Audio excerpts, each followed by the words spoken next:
এখানে মানে আমরা বাজারে ছিলাম, বাজার থেকে আমাকে কেউ ফোন করলো, শুনতে পেলাম যে নাকি তোমাদের গ্রামে আগুন লাগছে। সব ছেলেদের বললাম, সবাই দৌড়ে আসলাম, দেখি যে আমাদের গ্রামে ঠিক আগুন লাগছে। এই একটা জ্বালন ঘর ছিল, জ্বালন ঘরটার মধ্যে আগুন লাগছে। ওই ঘরটার মধ্যে একটা একজন মানে ভদ্রলোক, বয়স্ক লোক ঘরটার মধ্যেই ছিল। গ্রামের সবাই জানতো না যে ওই ঘরটার মধ্যে লোক আছে, কিন্তু যারা পাশাপাশি থাকে তারা সবাই জানতো। কিন্তু এখন সবাই এসে আগুন নিজাতে লেগে গেছে। লাস্টে কিছু লোকে বললো যে না, ও ঘরটার মধ্যে লোক আছে। তখন যখন আমরা লোকটাকে বার করলাম, তখন আর লোকটা নেই, শেষ। কি করে আগুনটা লাগলো এটা? এটা এটা অ্যাকচুয়ালি বলা যাবে না যে কী করে লাগলো।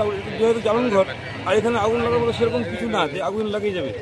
ওই লোকটা বিড়ি খেত, এমন হতে পারে যে ও বিড়ি টিড়ি খাইছে, হয়তো আগুন লাগছে। এই এই গ্রামটার নাম কি? গ্রাম এটা মিলিক বস্তি, লোধন। কোন জিপিতে পড়ে? এটা লোধন জিপি। আপনার নাম? আমার নাম এমডি মঞ্জুর আলম।